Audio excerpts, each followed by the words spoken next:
Olá, está começando mais um De Frente com a Lei, essa série especial dentro do podcast Caxias Conversa, pela TV Câmara Caxias, canal 16 da Claro Net, também pelas redes sociais da casa e nas plataformas de áudio. Hoje temos a honra de conversarmos aqui com o vereador Caleb Garbim, do PP. Vereador, uma honra tê-lo conosco aqui. Prazer, Fábio, e queridos telespectadores que nos acompanham na programação, uma grande satisfação poder estar presente aqui na TV Câmara e poder cooperar aí com esse especial De Frente com a Lei no Caxias Conversa aí contigo. Vereador, o senhor é um estreante, digamos assim, assumiu já no primeiro dia na instalação e posse aqui da casa, em substituição ao vereador Adriano Bressan, isso aí, seu colega de partido que assumiu no executivo, e o senhor já nessas primeiras semanas vai demarcando o posicionamento com propostas de frentes parlamentares.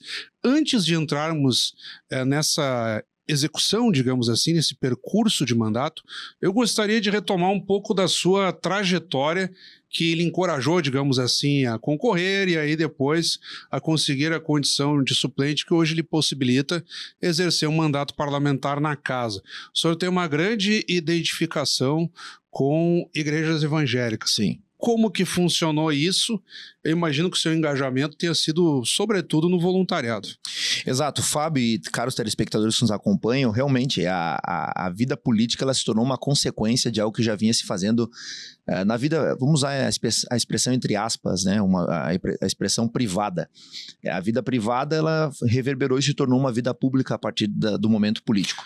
Mas tudo começa basicamente desde a infância, quando eu gostava de ver debates políticos, essa disputa, né? Principalmente período eleitoral, e isso me fascinava, me encantava. E aí, debate de ideias. Exatamente. E justamente por isso eu acabei indo para a própria graduação para o direito, né? Por gostar da questão de se opor ao pensamento, enfim, a divergência. E em 2016 eu recebi o primeiro convite para ser presidente da juventude de um partido que até hoje na cidade não tem representatividade na casa, mas na época era um partido forte em ascensão. Optei por não seguir adiante, preferi apoiar um candidato, e aí no ano de 2020 voltou novamente esse convite, aí sim, proporcionado pelo Progressistas de Caxias do Sul, mas também agradeci o convite uma vez que gostaria de finalizar a faculdade, né, encerrar ali o período de faculdade, também me casar e estar estabilizado financeiramente para poder, então, entrar de fato na vida pública. E neste período, a gente vem desenvolvendo trabalhos voluntários, né, principalmente envolvido com a liderança de jovens e adolescentes na igreja. Eu sou membro da Assembleia de Deus aqui em Caxias do Sul, né, uma igreja que tem aí 94, 95 anos já na cidade. É isso que eu queria entrar até para esclarecer, vereador, antes da sequência do nosso bate-papo. Quando falamos em igreja evangélica, estamos nos referindo a qual religião especificamente? Porque daqui a pouco nós vamos aprofundar aqui o nosso bate-papo, o sujeito vai dizer, mas eu sou católico, mas eu sou muçulmano, Sim. Mas eu sou não sei o quê. Que igreja, que religião é a igreja evangélica da qual o senhor faz parte? Então, existe um grande leque de igrejas que elas estão dentro do espectro do cristianismo. Tá. Né? A figura de Cristo é a figura central do cristianismo. E a partir do cristianismo nós temos, por exemplo, o catolicismo romano, né? Que é o cristão apostólico romano, católico apostólico romano. Nós temos os reformados, né? Que a partir da reforma de 1517, lá com Martim Lutero, aquilo que a gente sabe. Exatamente. E a partir do protestantismo vem a reforma. E nós temos um movimento mais recente, que já passa de 100 anos, aí a partir de Azusa, que foi uma rua na cidade de Los Angeles, na Califórnia, desde 1906, que é o chamado pentecostalismo.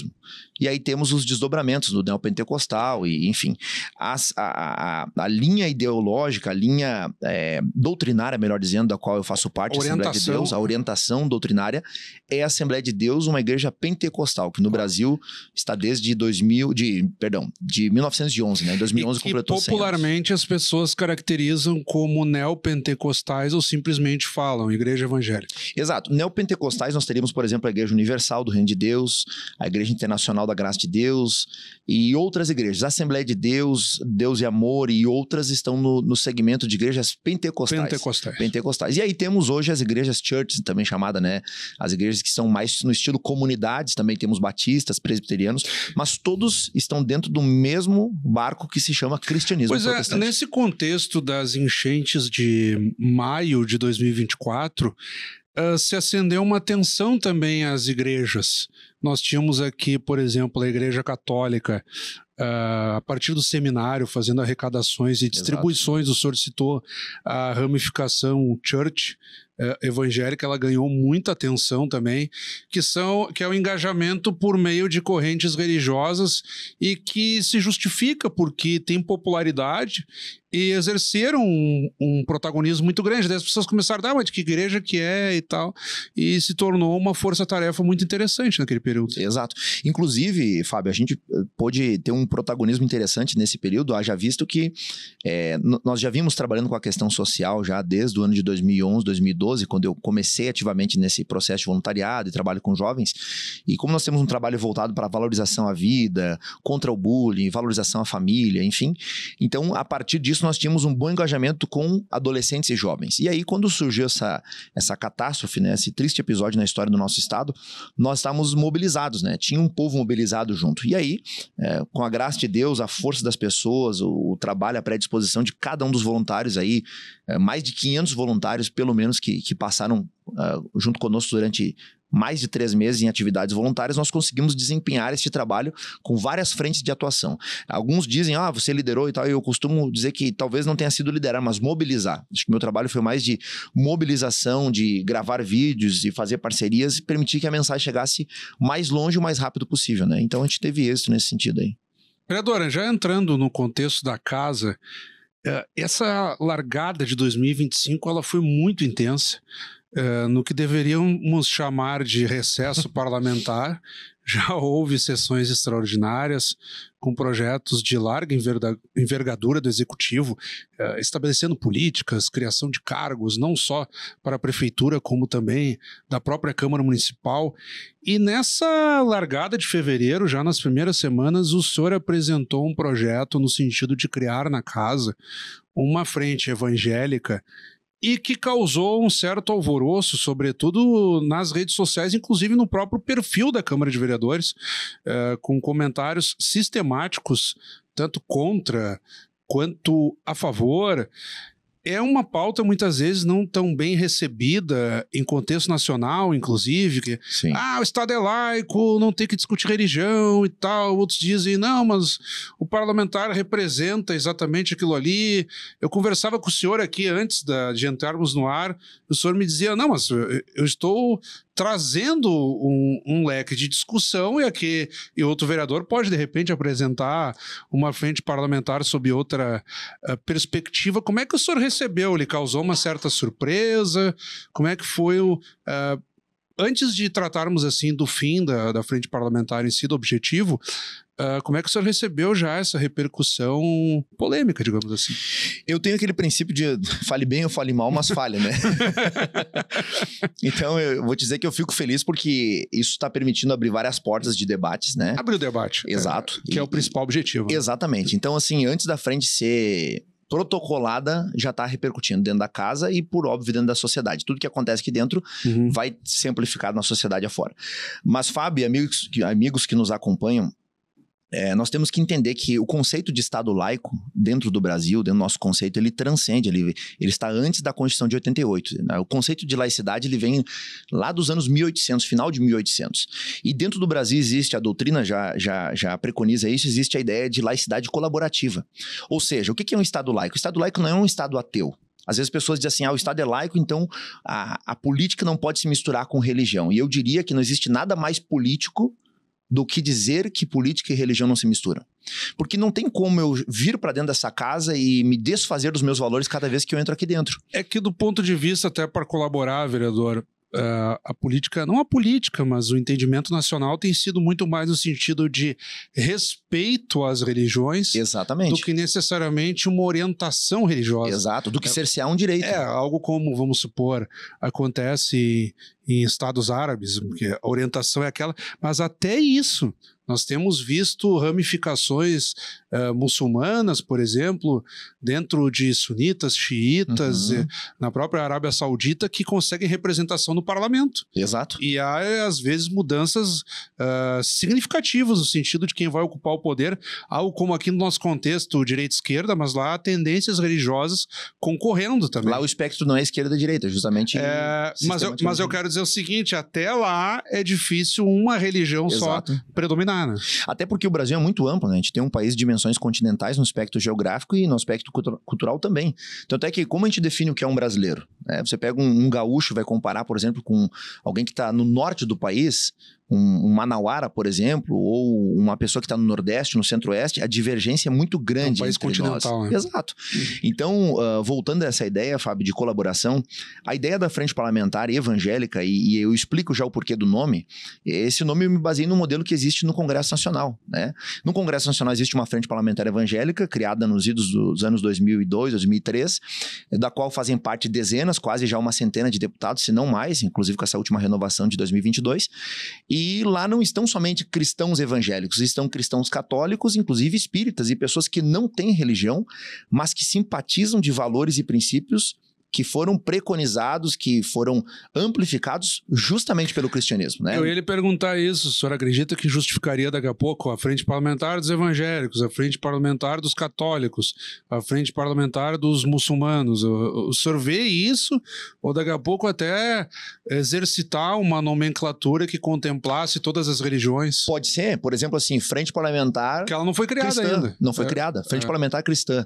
Agora, evidentemente que nós não vamos trabalhar valores assim, em abertos. Existe um propósito do valor que está sendo trabalhado. Sim. Por exemplo, teve um repórter que me entrevistou no que diz respeito, ele disse assim, mas o fato de você ser alguém de direita, a direita já não contempla esses valores? E eu expliquei para ele, disse, olha, veja, se eu me isolar no campo político da direita, eu não consigo votação dentro da casa, partidos ditos, né, de direita, somente uma coligação de 4 ou 5 partidos. Eu preciso amplificar o debate. Então não tem a ver com direita e esquerda, tem a ver com valores. Porque eu acho que a frente parlamentar ela tem muito mais a ideia de envolver o conjunto da casa. Exatamente.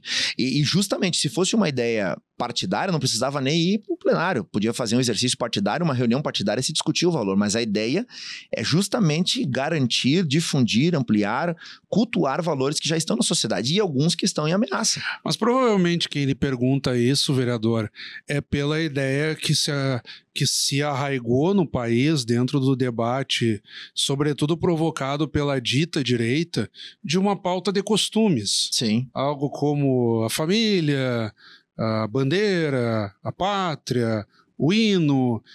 Via de regra, os grandes movimentos de direita eles surgem no sentido de reafirmar o que popularmente chamamos de pauta de costumes, e aí as pessoas ditas de direita, e se eu provocar o senhor ao extremo, o senhor vai dizer o seguinte, não, são os movimentos conservadores, temos que respeitar a família e tal. É mais ou menos nesse sentido. Então acredito que é por isso que perguntam para o senhor. Algo como, vou seguir também uma religião tradicional. Acho que é nesse sentido. O senhor mesmo diz, eu não sou neopentecostal, então quer dizer, tem mais tempo.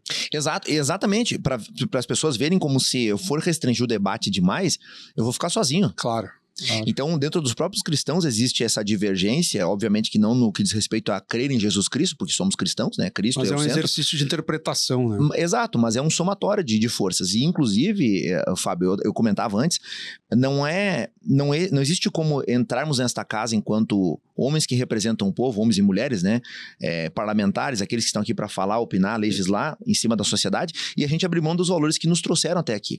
Então, por exemplo, se alguém que crê no comunismo pode exercer fé no comunismo e dizer isso livremente numa tribuna, um cristão evangélico, um cristão católico, um espírita, e alguém que professa a Umbanda, por exemplo, e até mesmo um ateu que não tem uma religião definida, precisa ter a mesma garantia, o mesmo direito. E eu percebi quão intolerante está a sociedade quando só pelo fato de ir para um protocolo, uma frente parlamentar evangélica, as pessoas colocam tudo na vala comum. E dizem coisas como, por exemplo, assim, só para criar mais um cargo. A pergunta que fica é, qual cargo vai ser criado em criar uma frente parlamentar evangélica? Não tem. É para ser puxadinho. Qual puxadinho que existe? É para arrecadar dinheiro, dízimo e oferta. Peraí, aqui é uma casa de discussão política. Antes de ser técnico, local é político. Segunda coisa, não se está falando de arrecadar dízimos e ofertas. E mesmo que se estivesse falando, as pessoas falam com preconceito que não sabem no que é investido. Muitas vezes, e agora eu tenho que entregar a mão palmatória e dizer que as grandes igrejas que às vezes administram de maneira equivocada o dinheiro, para dizer o mínimo, são as que aparecem. Mas eu conheço um monte de igreja em vila dentro da nossa cidade de Caxias do Sul, na periferia, que tem tirado drogado da rua, coisa que o Estado não faz. porque o Estado é curto, tanto em material humano quanto em orçamento. Mas é o centro de recuperação do drogado, do dependente químico, da pessoa que está viciada no alcoolismo, da prostituta, daquele pai que já quer botar o filho para fora de casa, é ali que a igreja chega. Na segunda-feira da vida das pessoas. Então, a gente precisa ter muito cuidado de não colocar na vala comum, né? Existem advogados corruptos no nosso país? Claro. Existem políticos corruptos? Sim. Existem pastores? Sim. Existem padres? Sim. Existem pessoas da Umbanda? Sim. Mas no meio de tudo isso, existem pessoas bem intencionadas e que estão fazendo a diferença dentro da sociedade. O senhor traz um componente interessante e que tem permeado muito a discussão aqui no âmbito do programa. De um modo geral, os vereadores, mesmo que muito, eu não vou dizer o termo carimbado porque ele é pejorativo, mas com uma vinculação importante, seja à direita, seja à esquerda, praticamente todos dizem o seguinte: não vou negar as minhas ideologias, mas preciso me preocupar mais com os assuntos da cidade na discussão de plenário. O senhor está fazendo basicamente uma combinação, que é reafirmar um posicionamento de direita, mas também com propostas legislativas dentro de uma frente parlamentar. Vai nessa toada ou o senhor em algum momento também vai, digamos assim, demonstrar um interesse maior? Não que o senhor não se interesse, sim, mas digamos assim, por políticas do cotidiano, a demanda do bairro, mexer numa legislação estruturante da cidade. Que vereador Caleb teremos aí nos próximos meses? Veja, na minha própria manifestação no grande expediente aí na última quinta-feira, que foi da onde reverberou todo o assunto, eu ocupei, salvo engano, 16 ou 17 minutos de fala, e a parte dos evangélicos ficou em 4 ou 5 minutos no máximo. E o restante do tempo eu apresentei uma prestação de contas do primeiro mês enquanto legislador. Foram 45 indicações feitas ao Executivo, algumas dezenas já realizadas, né? Eu não tenho esse número apurado porque algumas estão em processo de serem atendidas. Ofício entregue ao deputado estadual Guilherme Pazin, que inclusive é do Progressistas, solicitando tanques de combustível, não, tanques de armazenamento de água para o Corpo de Bombeiros aqui da cidade, haja visto sermos uma referência. Ao mesmo tempo, mais de 25 visitas nós recebemos do gabinete de demandas de secretários, de eleitores, de pessoas que não votaram, de pessoas que disseram assim: Caleb, eu votei no cara no final do corredor, mas eu tô aqui porque contigo vai ser mais fácil de eu resolver. Porque o vereador, em última instância, é para todos. Uma vez eleito, ele é vereador da cidade. Exatamente. Então, mas é justamente para justificar, porque as pessoas acham que, pelo fato de eu trazer uma marca e marcar a posição, que eu estou restringindo o atendimento a alguém. Não, pelo contrário. A ideia é justamente ampliar, sem abrir mão dos valores que me trouxeram. Ainda, no gabinete ainda não está, mas vai estar lá daqui a alguns dias uma frase: honrar a Deus e servir as pessoas. O dia que eu não estiver fazendo uma dessas duas coisas, Fábio, não tem por que estar aqui dentro da casa. Não, porque esse é o princípio que eu falo para o senhor como jornalista. Claro, na medida que eu vou editar a matéria, não por se tratar necessariamente de evangélicos, mas por ser uma frente parlamentar. Na medida em que amplia o debate. Vai se criar uma frente parlamentar na casa, a manchete é essa, né? Claro, com certeza. Por um acaso entrou o termo evangélicos, mas certamente na matéria da casa o senhor vai notar lá o quantitativo, inclusive de indicações, assim, enfim. E um exemplo, até falando sobre a questão de uma entrega mais palpável, mais objetiva, né? Porque a frente parlamentar é uma coisa no espectro mais de discussão, e a objetividade, com o passar do tempo, isso vai se perceber na cultura, na sociedade em geral.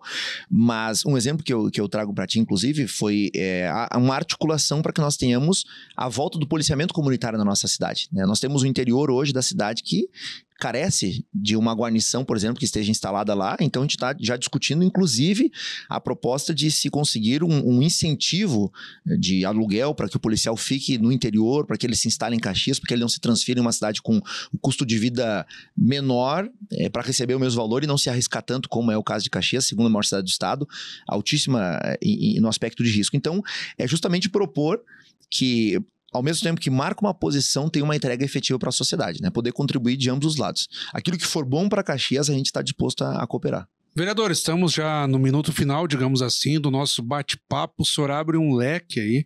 Eu já sei que o senhor tem outras propostas em vista, então já vou deixar o convite para que nos próximos meses o senhor retorne, nos atualizando das suas ideias e do próprio curso do seu mandato em si. Ficam aí breves segundos para as suas considerações finais. Muito obrigado, Fábio, amigos que nos acompanharam aqui, a TV Câmara, pela oportunidade, toda a equipe que está aqui conosco. E o nosso mandato segue à disposição de toda a cidade, né? Embora vereador suplente, mas quando a gente está aqui nessa posição, a gente deve desempenhar tal qual aquele que foi o titular, né? E a gente fica feliz de poder servir a nossa cidade de Caxias do Sul. Salvo engano, eu sou o segundo mais jovem da casa, né? Eu tenho 28 anos, ainda recém-completos, então tem bastante coisa para aprender, para somar. Entre os homens, provavelmente. Eu acho que seja o mais jovem. Porque era então o vereador Rafael Bueno. E aí, na legislatura, na eleição retrasada, a vereadora Estela se tornou a mais jovem entre todos. Entre todos. Por 6 meses. E aí o vereador Rafael Bueno brincou, não, eu sou mais jovem entre os homens ainda. A dúvida é entre eu e o Iago, acho que a nossa ideia, o vereador Iago, a nossa idade é próxima, né? Sim. Mas enfim, o gabinete segue à disposição, aberto a toda a população caxiense, nosso WhatsApp também, né? Não sei se eu posso deixar o WhatsApp claro. No ar. 549-8432-3425. Esse aí já é alguns bons anos que é o nosso WhatsApp e a gente está à disposição de toda a sociedade caxiense. E aqueles que votaram, não votaram, a demanda vai chegar, o buraco é na rua de quem vota na esquerda, vota na direita e o benefício é para todos. Mais uma vez, muito obrigado, vereador. Estamos juntos. Acabamos de conversar então com o vereador Caleb Garbim do PP, aqui ampliando as suas propostas e dando sequência ao De Frente com a Lei. Caxias Conversa, o nosso podcast, transmitido também não só pelo canal 16 da NET, na TV Câmara Caxias, mas como nas redes sociais da casa e também nas plataformas de áudio. Agradecemos pelo seu acompanhamento até aqui. Até o nosso próximo encontro.